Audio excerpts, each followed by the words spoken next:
In Studio B, welcome back. This is your day-to-day BYU Sports play-by-play. I'm Spencer Linton alongside Jarom Jordan. Joining us now on the Deseret First Credit Union hotline is former BYU quarterback and national champion Uncle B, Blaine Fowler, via Zoom. Blaine, we were just talking about helmets. You showed us a fire helmet as we went to break.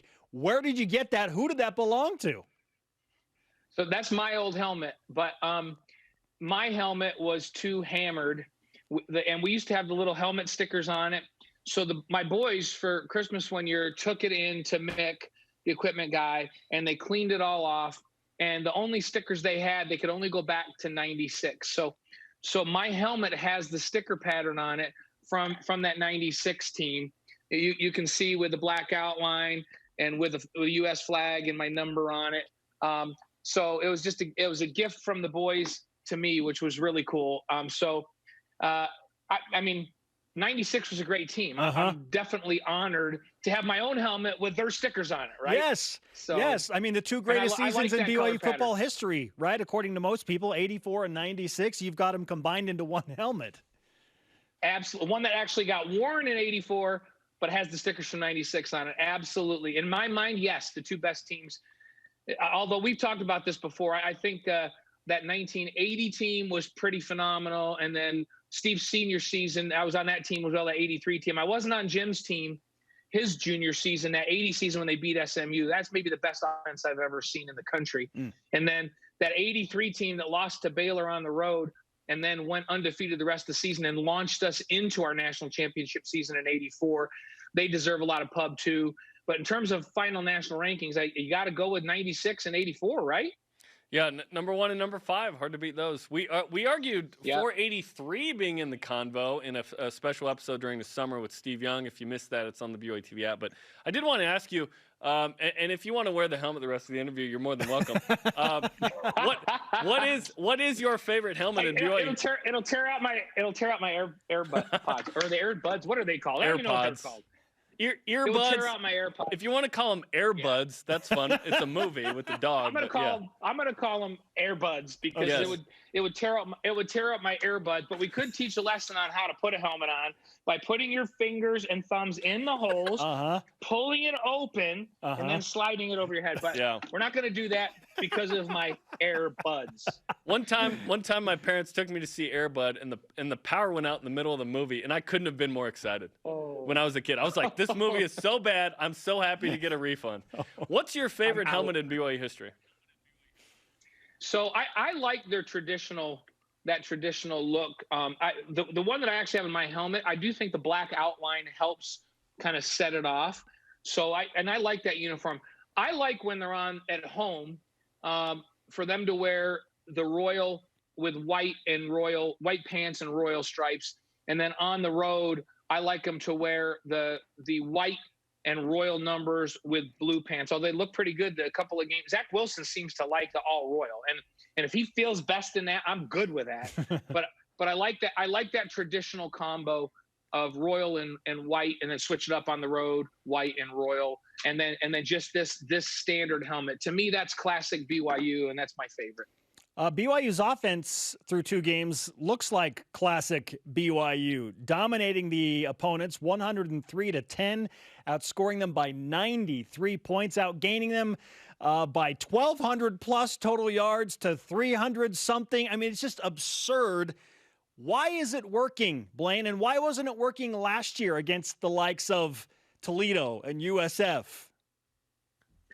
Well, it's all about experience, and we've talked about this a little bit. And so you go back to last year, you had some struggles once the injury started to set in at running back. Quarterback was still a sophomore, and we had injuries at the quarterback position. The offensive line was starting to come into their own, but they weren't a bunch of juniors and seniors. So to me, Kalani told me this year was coming 4 years ago. And if you think about it, their first couple of recruiting classes, by the time, especially up front on both sides of the ball, by the time they went on missions, came back, grew into their positions. Hey, you remember a few years ago, we were starting Brady Christensen at left tackle as a return missionary freshman, and he weighed 255 pounds. Now he's a 310-pound manster, half man, half monster. and that's what has happened across the front. And so you have experienced guys up front on both sides of the ball. You've got a junior quarterback who's been through a lot and is making great decisions. You're deep at running back. You got a couple of guys that can really play. And then on the defensive side, it's the same thing. You have 4 linebackers that start that are, we've had years with Fred and with Kyle, we've had a really, really high elite level guy, but we've got 4, 5, 6 really good backers that can play right now, and they're as sound and as deep as they've been in the secondary. So to me, it's just now they have the experience to do things that they really couldn't do last year, and they've been in situations and they've been grinding through this tough spell. And I think we've been looking forward to this year and to next year. And I think it's just a matter of experience and talent at this point. Next year, 7 Power 5, so that'll be fun. The anti-2020. When you look at Zach Wilson, second in the country among players who have played at least 2 games in completion percentage and efficiency. The guy ahead of him, Trevor Lawrence of Clemson. So what's the biggest difference you've seen from Zach this season? Well, he's getting the ball out faster. So his comfort level in the offense and what they're calling is night and day. I feel like he put a lot of work in. We know that he worked with John Beck in this offseason. And when a quarterback's throwing a really high percentage, that means he's making great decisions. And we see him get to the check down receivers a lot quicker. The ball's coming out on time. Even the lone interception he threw the interception because the receiver stumbled out of the break, but the ball was already on its way. Like he was anticipating that break, and he was going to throw that ball as soon as he cleared the linebacker. We weren't seeing that last year. And so I think that his development in terms of decision-making, getting the ball out on time, is having a huge impact. And then it also helps that he's 100% healthy for the first time in his BYU career. Yes, thank you. You kidding me with that throw? How about that throw to Gunnar Romney, the back shoulder? Gunnar was throwing a fade. Zach Reed was right side. That was all mucked up in there. He comes back, and he and Gunnar are on the same page. He throws a rope 32 yards to the sideline. And then a couple of plays later, he throws the touch pass just over the linebacker to Isaac Rex for the touchdown. And that's in my mind when I went, okay, this dude is a healthy, and he can make every throw. This is the guy they recruited, and he's just never been right physically. And now he's had a chance to grow up. He's the real deal right now. He's playing great. Yeah, so far so good. And last night he mentioned with the John Beck trainings over the summer where he would drive down for the weekend, train for 2 days and come back, that the thing he learned the most was how to throw off platform, that when it's not clean or he has to be on the run or whatever. He's making some great throws, as he says, off platform early on.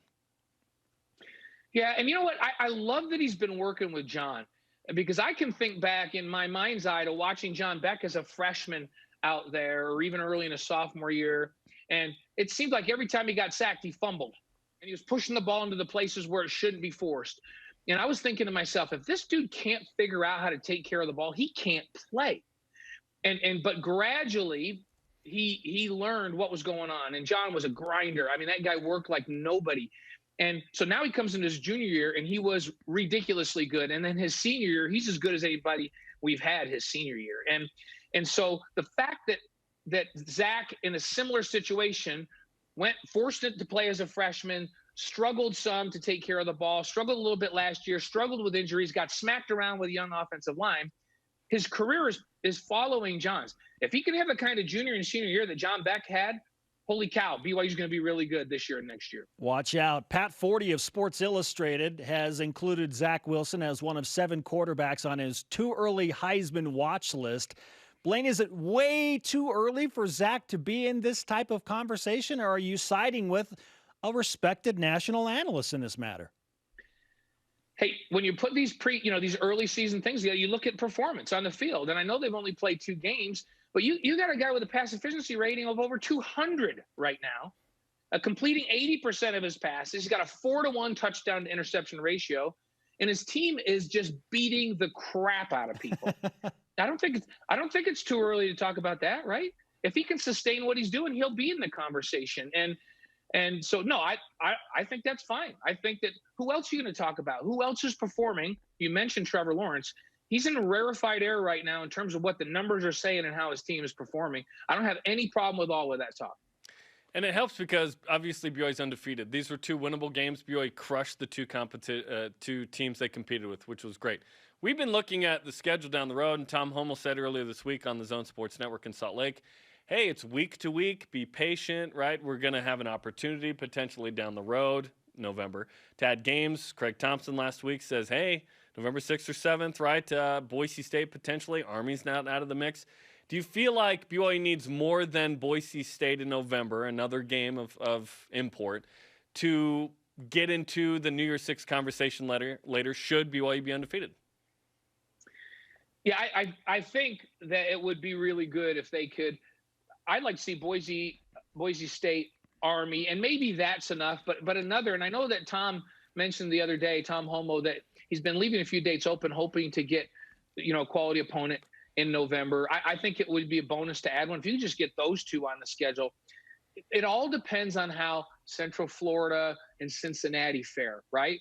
And so you hate to say you root against somebody. You're going to root for those teams to lose a game. And if BYU goes undefeated, I like the position they're in, even if it's only Boise State and Army that are there. If they don't get Boise State in the schedule, but I mean, it looks like they will. If the commissioner of the Mountain West comes out and says I want them to play, even if their coaches go, man, I don't want any of that smoke, I think it's too late. The commissioner let the cat out of the bag, right? Now you look terrible if you don't schedule, right? Yeah. So even if they didn't play them, style points matter, unfortunately. They would have to go on a roll of just beating these teams convincingly for that run, and then hope, because we know that Central Florida, Cincinnati are already ahead of them in the polls. So a lot depends on what other folks do. But I think a Boise, an Army, and add one more team puts them right in that conversation. Blaine Fowler with us on BYU Sports Nation. Did you feel like margin mattered when you played on the teams in the 80s that were ranked where, okay, we have to beat a team. We can't just win. We have to beat them soundly to stay or climb in the polls. Did that matter to you then? For the most part, no, except for in 1984. And for coaches to say, oh, yeah, what we're telling these guys is we're just going to take one day at a time, one game at a time. Oh, that's a bunch of baloney. We weren't taking one game at a time. I mean, we're getting focused for one game.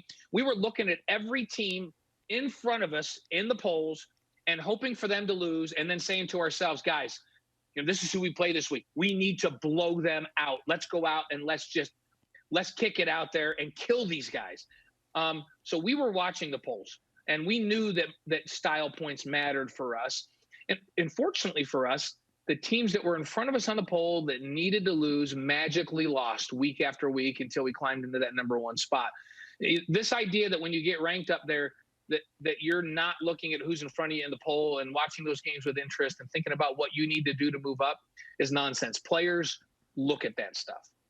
Blaine, I've got some homework for you for next week's edition of After Further Review that you need to debate with Dave McCann and David Nixon, and that is, which is better, the BYU football offense or the BYU football defense right now? Save it for AFR. It's gold, man. It's gold. We'll do it. All right.